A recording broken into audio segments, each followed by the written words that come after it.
শহীদ ওসমান হাদির বয়স তখন এতই ছোট, অল্প, যে সে আসলে রিকশায় যদি বসে তাহলে সে আসলে যেখানে পা রাখে ওই পর্যন্ত তার পা পৌঁছায় না। তো তখন আমি শহীদ ওসমান হাদিকে দেখতাম রিকশায় বসে স্লোগান দিত।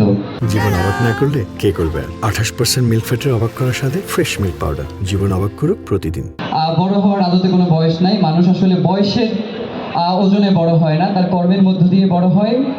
আর শহীদ ওসমান হাদির কথা একটু বলতে হয়। আমি তাকে সম্ভবত একদম ছোটবেলা থেকেই চিনি, যতদূর মনে পড়ে। তো শহীদ ওসমান হাদির বয়স তখন এতই ছোট, অল্প, যে সে আসলে রিকশায় যদি বসে তাহলে সে আসলে যেখানে পা রাখে ওই পর্যন্ত তার পা পৌঁছায় না। তো তখন আমি শহীদ ওসমান হাদিকে দেখতাম রিকশায় বসে স্লোগান দিত। তো সেই শহীদ ওসমান হাদির স্লোগান আজকে পুরো বাংলাদেশকে মাতিয়ে পুরো বিশ্বে এখন মানুষের কণ্ঠে একটাই রব, সেটা হচ্ছে আমাদের সন্তানদেরকে, আমাদের ভাই বোনদেরকে শহীদ ওসমান হাদি হিসেবে গড়ে তুলতে হবে। শহীদ ওসমান হাদির মতো আবৃত্তি শেখাতে হবে। শহীদ ওসমান হাদির মতো দেশপ্রেম নিয়ে আমাদের সন্তানদেরকে বড় করতে হবে। সুতরাং আজকের টিএসসির পাশে একটা প্রোগ্রাম ছিল সাইমুমের।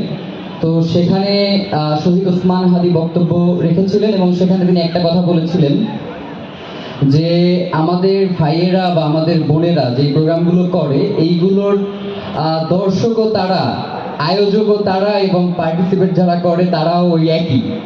এর বাইরের লোকজন খুব একটা খুঁজে পাওয়া যায় না। তো আজকে আমার কাছে মনে হয় যে এই যে রবীন্দ্র সরোবরে এত চমৎকার আয়োজন এবং নিজস্ব ঘরানার বাইরেও প্রচুর মানুষ এই প্রোগ্রামটাকে উপভোগ করছে এবং তারা দেখছে যে আসলে এই মানুষগুলো কি পারে। তো আজকে যে তারা তাদের নিজস্ব গণ্ডির মধ্য থেকে বের হয়ে জনমানুষের জন্য সাংস্কৃতিক যে আয়োজনটা তারা করেছে, এই জন্য তাদেরকে ভীষণভাবে কৃতজ্ঞতা জানাই। আর জীবন অবাক না করলে কে করবে? 28% মিল্ক ফ্যাটের অবাক করার সাথে ফ্রেশ মিল্ক পাউডার। জীবন অবাক করুক প্রতিদিন।